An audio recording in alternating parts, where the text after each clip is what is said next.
Que o Espírito Santo nos anime a seguir o caminho, a verdade e a vida. Amém. Tempos difíceis, cenário de guerra. Pais vendo suas filhas e suas mulheres sendo levadas para satisfazer os desejos dos soldados. Famílias vendo suas casas e patrimônios sendo totalmente saqueados e destruídos. Filhos vendo seus pais serem jogados nas arenas, com leões famintos e ferozes para animar uma multidão reunida nos estádios. Cristãos sendo pendurados em postes e queimados para servir de aviso ou para iluminar as noites escuras do primeiro século. Assim viveram os primeiros cristãos, num contexto de perseguição, humilhação e à beira da morte. Certamente muitos se perguntaram: o que eu ganho com isso? Isso explica o porquê muitos começaram a apostatar, a abandonar a fé cristã no Cristo Salvador. Outros se excomungaram, deixaram de comungar e ir à Santa Ceia nos poucos cultos às escondidas que haviam.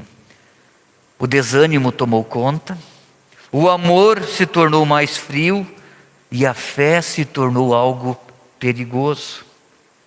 Muitos certamente pensaram: não vale a pena, o que eu ganho com isso? Os cristãos foram inicialmente perseguidos pelos próprios judeus. E depois eles foram caçados, literalmente caçados pelo Império Romano. Porque os cristãos eram uma ameaça, era uma afronta ao imperador, um grupo perigoso que se negava a adorar a imagem do imperador que se achava Deus na terra, dos imperadores. Isso fez com que muitos cristãos, devido à perseguição, estivessem dispostos a abandonar a sua fé, a abandonar o seu cristianismo, movidos por medo ou até mesmo movidos por conveniência. A ideia deles era voltar aos antigos sacrifícios judaicos, aos cultos pagãos, aos sacrifícios e rituais de animais ou até mesmo às superstições. Neste contexto, já anunciado antes por Jesus no Evangelho, que o autor de Hebreus escreve uma carta a um grupo de pessoas, aos cristãos. Poderia ser escrito para nós essa carta. E nesta carta, o autor, que nós não sabemos quem escreveu, chama o povo de Deus à perseverança, a não desanimar, pois estavam prestes a abandonar a obra de Cristo, a salvação comprada por Cristo. E ele lembra os cristãos dizendo: quem abandona Cristo se torna inimigo dele, e estarão crucificando a Jesus pela segunda vez. Por isso o autor chama o povo, dizendo: vamos em frente, dando aquela lição de ânimo às pessoas, que vale para os cristãos de todos os tempos. Vamos em frente, meu povo. Não há salvação para quem voltar atrás. Depois de haver posto a sua fé em Cristo, não tem como voltar atrás. O exemplo dos israelitas é citado em Hebreus e serve de exemplos para nós. Quando eles não entraram na terra prometida, porque não tiveram fé. É possível que alguém que abandone a sua fé em Cristo, ou os cristãos, corram o risco de não entrar no céu, na terra celestial prometida, se lhes faltar fé. A grande ideia do texto de Hebreus é mostrar a Cristo como o cumpridor de todas as profecias do Antigo Testamento, superior àquela antiga aliança de sacrifícios de animais, que era uma forma de apontar para uma necessidade de um sacrifício. Esse sacrifício, uma vez por todas, Deus fez através de Jesus. Também, o autor aos Hebreus, no capítulo 11, cita muitos heróis do Antigo Testamento, pessoas de fé, E serve isso para encorajar os seus leitores a seguirem o exemplo, a permanecerem fiéis ao chamado de Deus.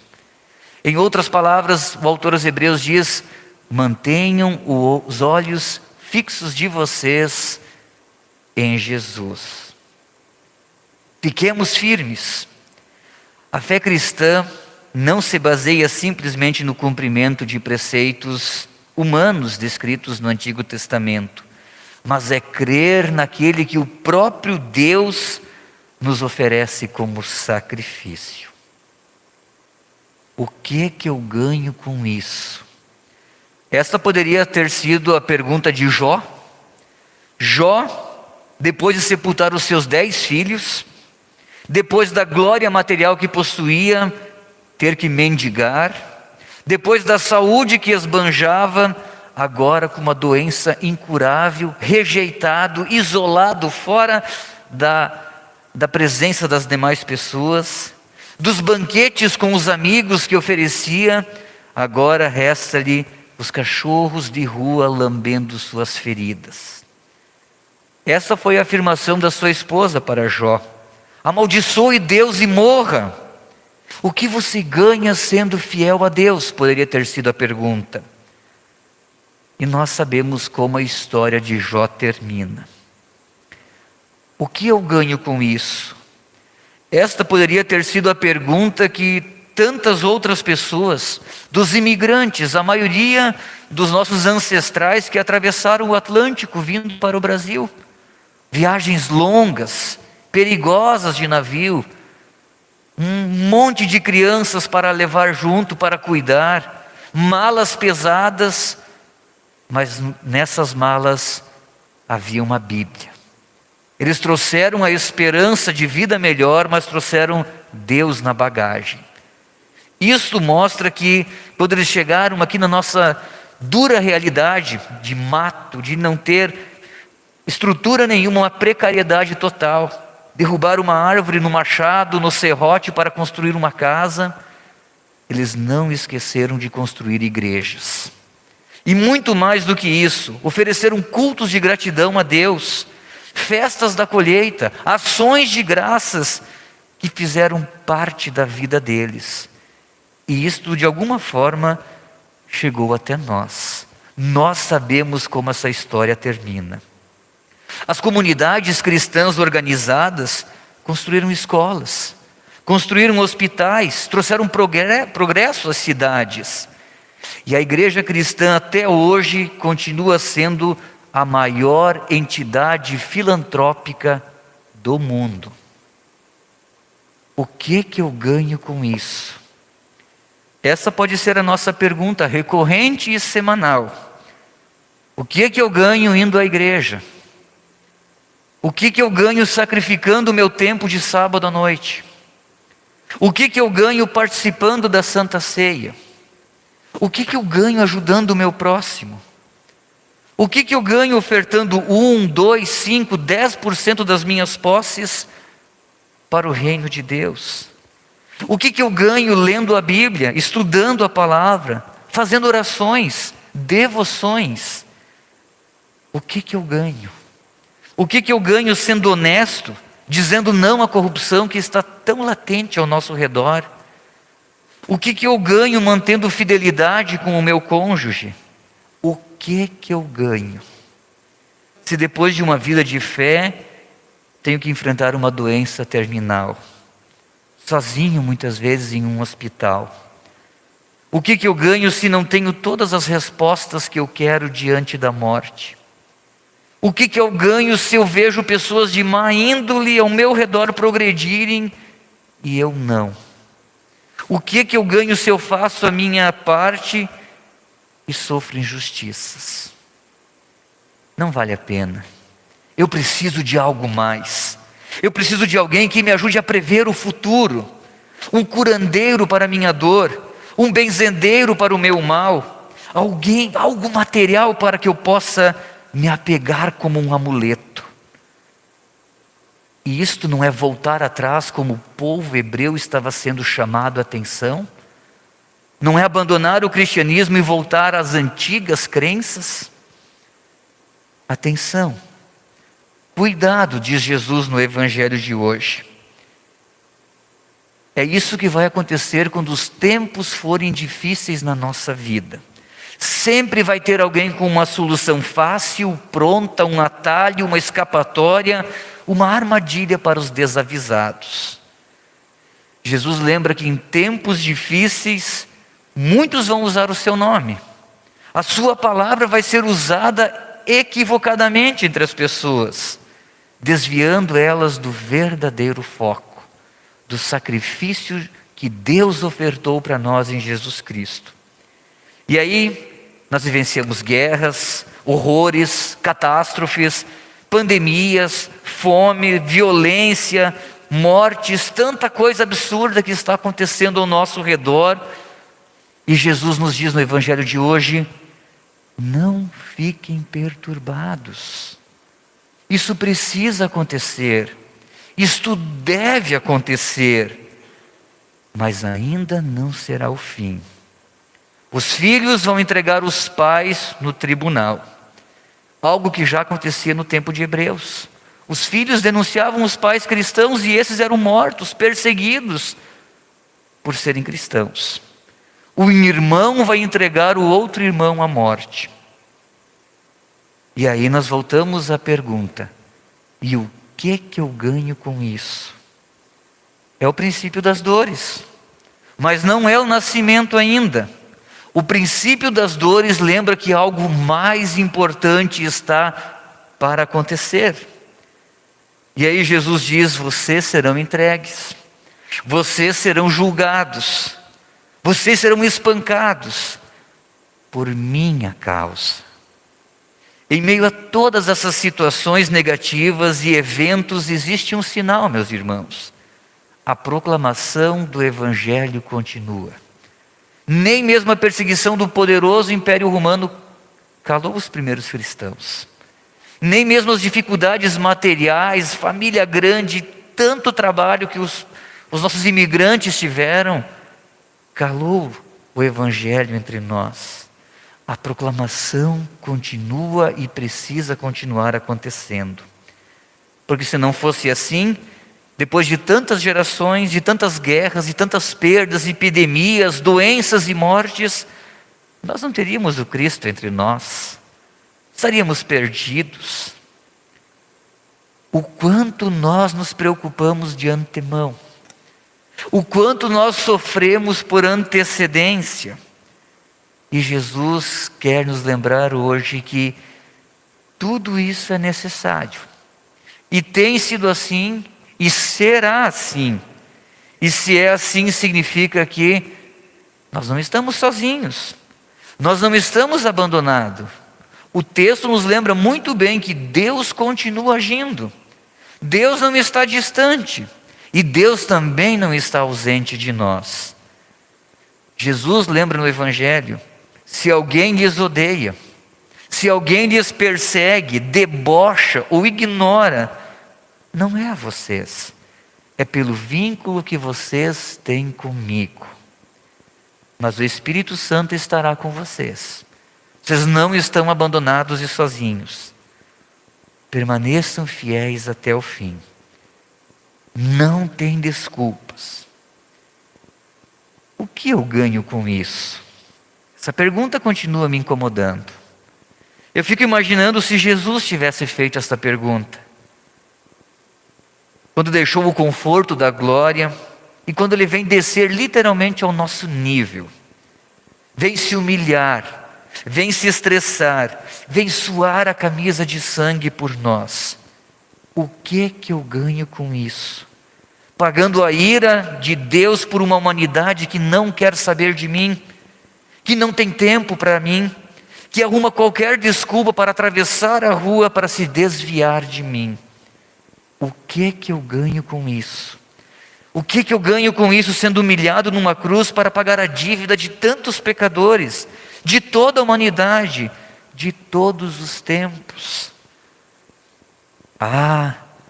Mas tantos discípulos atravessaram a vida difícil e foram fiéis, fossem perseguidos ou fossem humilhados, fizesse chuva torrencial ou neve, estivessem no fundo do poço ou diante da morte ou da espada. Muitos nadaram contra a maré da cultura, da moda, viveram e ensinaram as próximas gerações. Se ainda houver um fiel, valeu a pena de Jesus ter vindo ao mundo. Por fim, meus amados, a pergunta que nós fazemos não é: o que eu ganho com isso? A pergunta que nós devemos nos fazer é: o que eu perco com isso? Perdemos o nosso bem maior, diz o Salmo 16 hoje, onde o rei Davi escreveu esse salmo no contexto de perseguição, de enfermidade, de risco de morte. Nós perdemos a nossa herança, perdemos a nossa sorte, perdemos o conselho, diz o rei Davi. Mas eu quero ficar fiel, porque não serei abalado, diz o rei. Eu me alegro, eu exulto e eu repouso seguro no Senhor, porque Ele não deixará a minha alma na morte, não permitirás que o santo veja a corrupção. Me farás ver o caminho da vida, da alegria plena, de delícias perpétuas, de vida eterna. O rei Davi no Antigo Testamento está dizendo que se a gente perder dos olhos Jesus, nós perdemos o mais importante, perdemos a vida eterna. Só isso nós perderemos, só isso nós ganharemos. Vocês serão salvos, diz Jesus no Evangelho de hoje. Vocês serão, isso é um verbo passivo, lembrando que não somos nós que nos salvamos, mas é aquele que veio ao nosso encontro sem ganhar nada e se ofereceu como sacrifício por nós. Por isso, meus irmãos, nesta noite eu quero dizer a vocês: não se deixem abater, apeguem-se à fé no Salvador, resista, não desanime, faça o seu papel também para com os outros que precisam de você e estão ao seu redor e que sofrem. Deus pode salvar outras pessoas através de vocês. São as dores do parto, é necessário. Mas que alegria depois de uma dor do parto, uma mãe poder pegar o seu filho no colo. Ah, toda a dor é esquecida, faria tudo de novo, porque valeu a pena. Eu tenho certeza que é isso que Cristo diz àqueles que creem e perseveram na fé cristã. Eu faria tudo de novo, valeu a pena. Mas não é mais necessário fazer nada mais. Por causa da morte de Cristo na cruz, o escritor aos Hebreus nos anima dizendo: cheguemos perto dele, com um coração sincero e uma fé firme. Guardemos firmes a esperança da fé que nós professamos. Façamos o bem uns aos outros. E não abandonemos a nossa congregação como alguns estão fazendo. Enfim, para trás, nunca mais. Em alemão diz immer los, sempre em frente. Como disse o autor aos Hebreus, nós não somos gente que volta atrás e se perde. Pelo contrário, nós temos fé e somos salvos. Sigamos, meus irmãos, apesar de todas as adversidades que tenhamos que enfrentar. Vale a pena, já valeu a pena, porque a cruz está vazia. E a cruz vazia nos lembra que um dia nós teremos concretizado aquilo que o rei Davi falou no texto de hoje. Deus não vai deixar a gente na morte. E nós não veremos mais tudo isso que nos traz sofrimento, dor e tantos outros sentimentos desagradáveis e vontade de sumir, de abandonar, muitas vezes até o próprio Deus. Permaneçamos fiéis. Amém.